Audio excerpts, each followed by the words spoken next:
Today we're doing a collaboration video with Godless Cranium. I talked a little bit about Satanism in another video, but we're going to be covering Laveyan Satanism in more depth this time. Before we get into it though, I wanted to mention a couple of things. First, check out this fat artwork people drew for me. I f***ing love this fan art. This is really good shit. And second, I'll be going to Faithless Forum on April 7th in Dallas, Texas, so come see me there. I'll be hanging out with fans basically the whole time. So that's your chance to meet me in person. faithlessforum.com. Links are in the description. Okay, let's get into the Satanist stuff.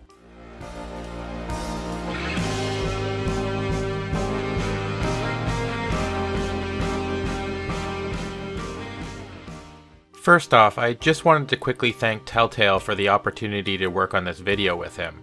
I'm a big fan of his work, and I'm looking forward to talking about Satan, or Satanism. Oh, Satan, I hate you, oh, how I hate you. In all seriousness, there's nothing supernatural about Satan, at least if you're talking about Laveyan Satanism and the Church of Satan. But we'll get into that in one moment.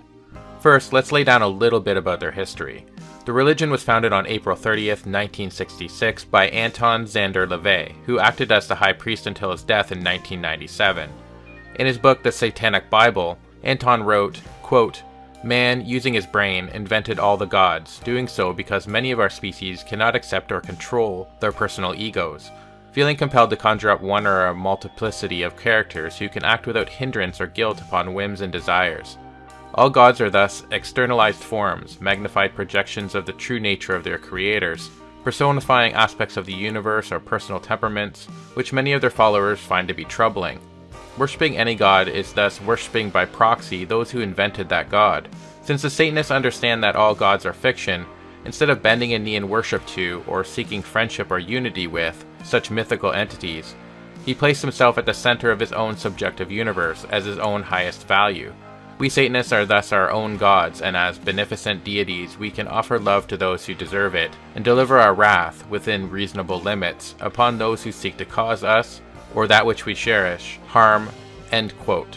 Okay, so let's break that down a little bit. Basically what he's saying is that when Anton LaVey, the founder of Satanism, was kind of creating the religion, he made it clear that he didn't really believe in Satan or God as actual literal beings. He just liked the archetype of the eternal battle between good and evil. Of course, I'm never joining another religion, under any circumstances, for the rest of my life. But I can still get on board with the whole appreciation of the archetype for rebelling against unquestionable authority and being destroyed for it. And actually, I was talking to somebody on my Discord the other day, and they were telling me this interesting story. I'm gonna f*** it up, so please forgive me. But I think what they were telling me is that there's this story within spiritual Satanism, which is different from Laveyan Satanism, that the Bible was actually written by the bad guy, from the bad guy's perspective, to make himself look good. So God is this all-powerful deity who loves and cares for everybody, but he still has all these ridiculous rules about hating different types of people, and he endorses wars and hardens hearts and demands sacrifices and all this shit. I thought that was such an interesting perspective on it. I mean, think about that. The God of the Bible, when it doesn't have that all good slant on it, is a complete monster. What if Satan actually won the battle in heaven and threw God out, then wrote the book from his own perspective to make himself look good? What if the deity we think of as Satan is actually God who lost the war against Satan? I don't know. I don't really believe any of it. I just think it's a fascinating perspective on it. Moving on.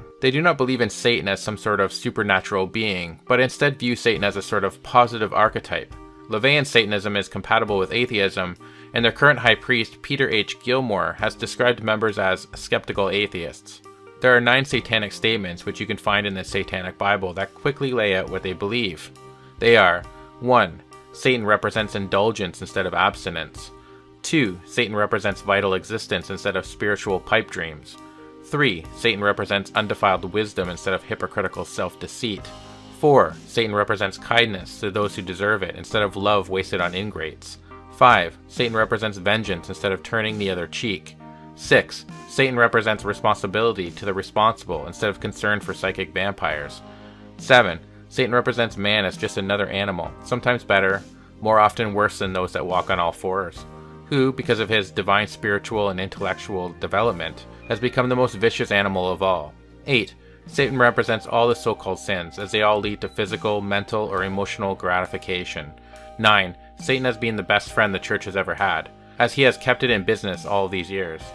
Can't argue with that. They have a lot of really interesting ideas and opinions on things, and since it was founded as recently as 1966, their morals and opinions are a lot more updated than the morals you find in the Bible, which was written between 4,000 and 1,800 years ago. Think about it. I would take 60-year-old morality over morality that is millennia old any day. Before I had turned fully atheist, I wondered if the Bible was the source of morality in the US. Then eventually, after studying morality for a while, I realized that the Bible was written using our own inherent morality as a guide. The morality you find in Iron Age peasants just isn't worth much is all. There are a number of things I admire about the Church of Satan. The first thing being their Twitter feed. Seriously, they say some funny shit on there, and I highly recommend following them. But there are two things I really admire about the Church of Satan. The first thing being they don't evangelize and they don't accept members who aren't of legal adult age. The second thing I admire is that they pay their taxes, even though they technically qualify as a religion. Personally, I find both of these approaches far more ethical than current mainstream religions, who often try to recruit and indoctrinate children, and who enjoy tax-exempt status. I also like that the Church of Satan doesn't rely on supernatural nonsense. They do incorporate ritual into their ceremonies, but stay away from worshipping some sort of immaterial supernatural being. All hail the Ark of God. All hail the Ark of God. Satanists don't believe in the devil, they don't believe in heaven, hell, God, anything. We believe in us, and we believe in our will altering reality, that it's your life, it's your reality, and you have the ability to do whatever you want. And either you can do it or you can't do it. You can either be a victim or you can be a winner. And it's up to you on which choice, which path you want to take. You can either be part of it or you can be it. I like those aspects of it too. You have to respect that they pay their taxes. How many religious fruitcakes have gone to jail over tax evasion? One comes to mind right off the top of my head. Kent Hovind. You don't even have to pay taxes for religious institutions, and the dude still managed to go to prison for 9 years for tax fraud. Seriously, pull it together. If you're wondering what was going on with that, from what I understand, he's basically building a community of some sort, and refused to report it on his taxes at all. He wouldn't tell the IRS anything about it. Even though he might not have been obligated to pay taxes on it anyways, he still refused to follow the rules and report it. So they got him for structuring and all kinds of fraud. Anyways, regarding the non-supernatural bit, I agree that it's really nice that they generally stay away from supernatural stuff. But I do want to point out that in some cases they do buy into supernatural powers. The Laveyans have something called the 11 Rules of the Earth. Here's what number 7 says. Acknowledge the power of magic if you have employed it successfully to obtain your desires. If you deny the power of magic after having called upon it with success, you will lose all you have obtained. So they do believe in magic to an extent. They believe in some kind of greater magic and lesser magic? I'm not really sure. Anyways, they do buy into some supernatural beliefs sometimes. There are also a few things I don't like about Laveyan Satanism, the most notable being their stance on strength and weakness. For example, in the Satanic Bible it says, quote, "Blessed are the strong, for they shall possess the earth. Cursed are the weak, for they shall inherit the yoke. Blessed are the powerful, for they shall be reverenced among men. Cursed are the feeble, for they shall be blotted out." End quote. Since I work with the deafblind, who many people would consider feeble or weak, I find this sentiment repellent. Now you could argue, and a Satanist might, that people like my clients are actually strong because they have to overcome obstacles that people who can see and hear don't have to overcome, and that would be a fair point. However, I think statements like the one I quoted can easily be interpreted to mean that people who might be deemed weak mentally or physically through no fault of their own should be yoked, taken advantage of, and or left behind, and I think that is profoundly sad.